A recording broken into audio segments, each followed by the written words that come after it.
Oh, TV. yeah, you want to be a TV star. Right. I will be. You see. Yeah, sure. Nobody believes this girl. No. Poor girl. Lights a cigarette. Mm-hmm. Burns herself. Yeah, well, she does what and I've done this before, she does what every fucking teenage smoker does. You go through an ashtray to find the longest cigarette butt you can find and try to make it into something that's resembling a real cigarette, and then you smoke it. It's sad, but you have to do it when you're not old enough to buy cigarettes, and you're an idiot like myself who started smoking at 16. So, yeah, she burns herself. Mm-hmm. But eventually she does succumb, because when she's watching the Dick Cavett show with Jessica Bohr, Dick Cavett turns into Freddy Krueger real quick. Yep.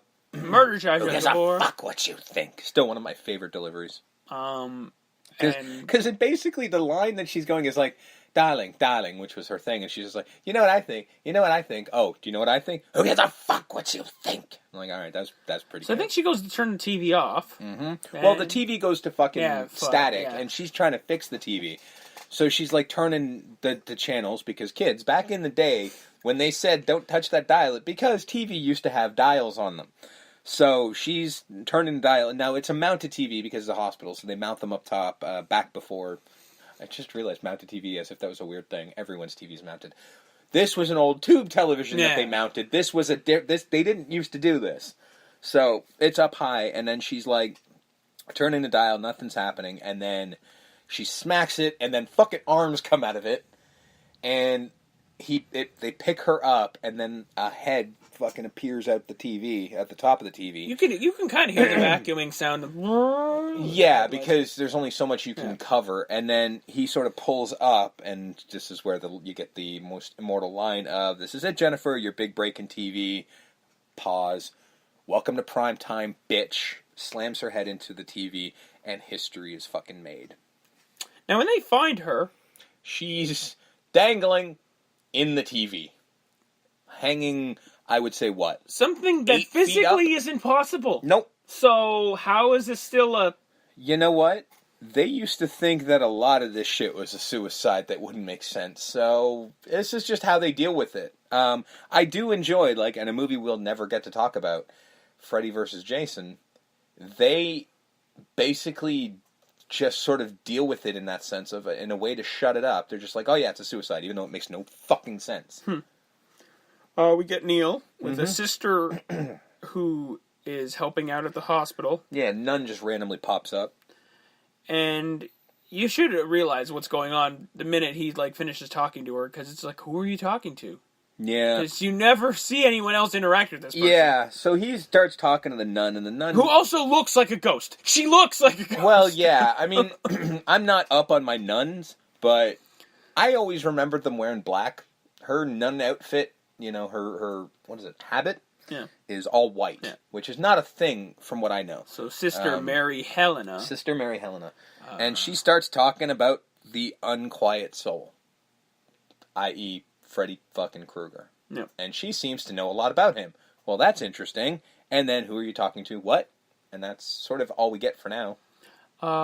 More Neil and Nancy outside, just more talking. Mm-hmm. I think this is where he talks them into... the Hypnosil thing, because basically... Wait. Or is that later? Did the Hypnosil happen? No.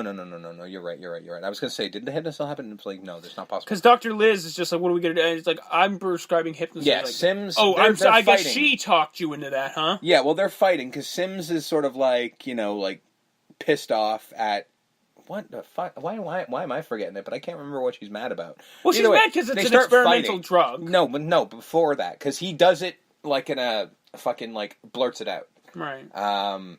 Where it's just like, well, they're all upset because Jennifer died. So, they have two kids on their...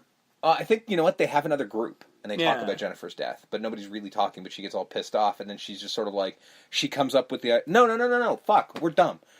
It happens when she does the evening sedation thing, and they start to try and send off Kincaid. He says, I want to prescribe Hypnosil. No.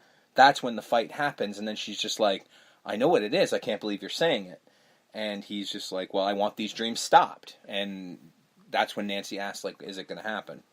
Like, when are you going to get it? Well, we're going to try. And he's just like, I can't believe what you fucking talked me into and all this shit. So they do a group talk. This is where they bring up Freddy. Because she explains, Nancy says, oh, does he look like this? Does he have a sweater? She convinces Neil, like, I know what's going on. You just need to trust me.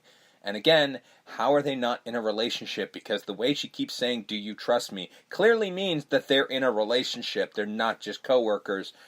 God, why would they take it out? So she just sort of goes like, well, I know who it is. And all the kids go, well, yeah, I'm sure you do. And she goes, he wears a dirty brown hat. And they all start looking up like, what the fuck? He's horribly burned. And I'm like, I'm sorry, what the fuck now? You, huh? And she goes, well, who is he? His name is Freddy Krueger. And first time I think he's name-checked Freddy Krueger. Yes, this is the first time he's, aside from himself, he's called himself Freddy, but nobody ever really has called him Freddy. He's always been referred to as Fred. Yeah, she calls him Freddy Krueger, and she says, like, well, who is he? And she sort of gives the backstory that's like, oh, okay, well, yes and no, this doesn't necessarily make sense because of the fact that my guess is, I guess all of these kids were not alive. Like, I don't really understand other than they're the siblings, because they don't explain how... Yeah, you're the last children of Elm Street. Yeah, you're the last children of Elm Street. It's like, how the fuck does that make sense? Because none of these kids grew up on Elm Street. Yeah, and the math doesn't check out. Yeah. Because even if they did, which they might have, because, it is entirely possible, they're all like 15, 16, and Nancy's 25. So she would have to have been a decade older than all of them. But she is. Were they all babies when the original was happening? Because they must have been. Freddy was supposedly killed in the late 60s. Right. That doesn't make sense. Well, again, it's a movie. The math doesn't work. So my guess is, and no, this is where I actually am making something to add to it. These kids are all siblings that were made post the deaths of the kids that Freddy killed when he was alive. So what I'm saying is, so Freddy kills, like they said, he killed like 15, 16 kids in the neighborhood, right? Right. So all those 15, 16 parents lost their children. They didn't necessarily stop having children. They had more kids. Now Freddy's trying to get those kids. Maybe they should have maybe said that, just to like... You would think, but yeah, they never quite... Because for her to just straight up go, yeah, you're the last children of Elm Street. Yeah. Like, well, that's the thing, and they all probably did grow up on Elm Street, which is probably why they didn't question it, because she would have said, you're the last of the Elm Street kids, and half of them would be like, the fuck do you mean? I never lived on Elm Street, I grew up on fucking Maplewood. Some such nonsense. Right. And then they're just like, I do enjoy the way that he's just like, Will asks the stupidest questions like, but my parents never told me. And Taryn's like, yeah, that's the one thing you fucking tell your kids, Like, oh, yeah. Mommy and Daddy killed a man last night. Yeah. So. Good point here. Mm-hmm. So she, I don't know, is it her idea or Neil's idea to put everyone to sleep at the same time? No, it was her idea because she realizes that Kristen can pull people into her dream. So you pull everyone in. Which she used to do with her father. We'll do the group hypnosis, you bring us in, Kristen. So they do it. And they don't think it works at first. They don't think it works because all they do is blink. Yeah. And then they're just like, all right, well, it didn't work. Let's try again later. Joey gets distracted by the nurse who literally goes, come hither. Mm-hmm. And at this point, the audience should have realized, oh, clearly we're in a dream because she does not want to fuck Joey, but now she does. And then they just and Neil starts playing with those marble things that are stretched. I can't remember what they're called. It's like a Newton's cradle, I think. Right. Which I desperately want one of those. Starts playing with it, and then the marbles start floating. Like, Will gets up, walks. And Will's like, oh my god. In my dreams, I can walk. I'm strong. My legs are strong. I can walk. And then randomly, it's just like, I am the wizard master, and he fucking turns one of the marbles into a butterfly. And you're like, okay. And then, now they're all having a good, grand old time, forgetting the fact that fucking death is happening all around them. Nancy's just like, Kristen, what can you do in your dream? Like, in the awkwardest fucking smile weirdness. Gymnastics! She's a gymnast. Kincaid's a strong man. Yeah, Kincaid's like, fucking A, watch this, and he starts bending a chair, and Neil's like, can you not, like... Taryn's in Motley Crue. And then he just sort of goes, look at Taryn. And she says, in my dreams, I'm beautiful. Click the fucking knife. And bad, which is a terrible delivery of a line. And yeah, so apparently she's a member of Motley Crue. So we got that going for her. And no one seems to question where Joey is. Where's Joey? Hey, Joey, what's your... Joseph? Joey. Who gets tied up with, So we get to that scene with the nurse where the nurse is like, I'll get fired for doing this, but I know you won't tell because you don't talk, right? She fucking gets all, half naked and fucking... No, she gets, No, half, because she's still wearing 80s thong. Yeah. And, all 80s, whatever. And then she starts laughing in the Freddy laugh, switches, like, her tongue starts shooting out, like, because she's making out with Joey, pulls back, giant tongue again, because we have to reuse that. And then literally spits out tongues to tie up Joey, and of course says the line, "What's the matter, Joey, tongue-tied?" Which, I want to be mad, but that's pretty good. And then turns into Freddy, and, the bed falls away underneath, and it's hell, basically, because apparently Freddy has a back door to hell everywhere. And now Joey's being hung on the bedpost. He brings hell to the rest of the group because it's the garbage compactor scene from Star Wars where the room is closing in and it's red and it's on fire. And then all of a sudden the door opens and Sims walks in. And just, what the hell's going on here? And wakes up. Everybody wakes up and is like, what? What? And then she looks at Joey on the fucking floor and tries to wake him up. Code blue. Fucking Joey's in a coma. Neil and Nancy are fired. Because, you did that to that kid. Mm-hmm, and the parents are pissed. So you are fired. Mm-hmm. Goodbye. Good day to you. Mm-hmm. And he says the funniest thing to Sims. Where he's just like, just Elizabeth, please, just listen to them. Like, oh, I will. Yeah, because you've been doing that so far. God, I hate her. So more with Neil and Sister Mary again in some abandoned church or something, abandoned building. Isn't this when? Oh no, that's later. Never mind. Where she tells him the story of Amanda Kruger. Yeah. So basically, she says raped by a who was volunteering at an insane asylum, which we do eventually get to see in Nightmare 5, which is amazing. Yeah. And she's just like, yeah, no, she was there on visiting for Christmas Eve. They locked her in there. Why does it have to be on Christmas Eve when this happens? Because it has to be a long weekend. Oh, it has to be a long period of time. Fucking 4th of July, Jesus. I'm going to bring Christmas in this. Well, Christmas was a longer weekend, I guess. Although, if you're looking at the way that they were housing these people, I wouldn't want to leave them for longer than a couple hours, but whatever. So, they lock her, they accidentally lock her in there, and then the inmates keep her hidden. She was raped hundreds of times. And then when they found her, she was buried alive and with child.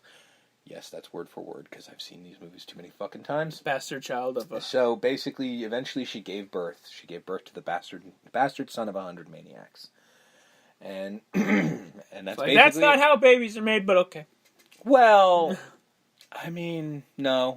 Especially, again, if you watch the 5th one, you can clearly make out who the Poppy is, because Robert Englund's one of the crazies, so you're like, oh, it's him. I see. Well done. I see your daddy. There's Daddy. Yeah. So Nancy's, I guess, sitting with Joey, or just So now, this is the scene I was hesitating to get to. Yeah, she's sitting with Joey, sort of, I guess her last attempt to visit him. Because he's more in the hospital wing, so I think she's allowed to visit him. So she's kind of she's visiting him, and she's just like, all right, motherfucker, let him go. So she says to Freddy, let him go, you bastard. And Freddy cuts into his chest. You can't see it, but it just sort of happens of come and get him, bitch. And I'm like, all right, Freddy's awesome. So Kristen freaks out again because they're going to sedate her. Mm-hmm. And again, we get another... Starts attacking people, but they know her shit now, so she doesn't really get very Everyone, protect your junk! Yeah. She's a kicker! We know. She can kick. We can hold her arms, but we can't hold her legs. Although, I'm like, why don't you hold her legs? Wouldn't it be easier? But whatever. I don't know how she's kicking like she's trying not to be the punter. She really does, man. She's a little girl, but I have a feeling them legs are wiry. Well, she wants to be a gymnast, right? Right. So Neil and Nancy, they need to visit someone. They need to. Who knows where Freddy's body's buried? We gotta figure this out. I guess I know somebody. Because basically, the nun says the only way to help him to end it is to lay him to rest because he's unrested because holy water, nothing happened. Yeah, you got to do something to. You need to give him a funeral because that's in the Catholic faith. That's a big deal. They never did, So she's like, well, I guess there's somebody I have to talk to. Well, I don't think the mad group of parents are like, wait, hold on.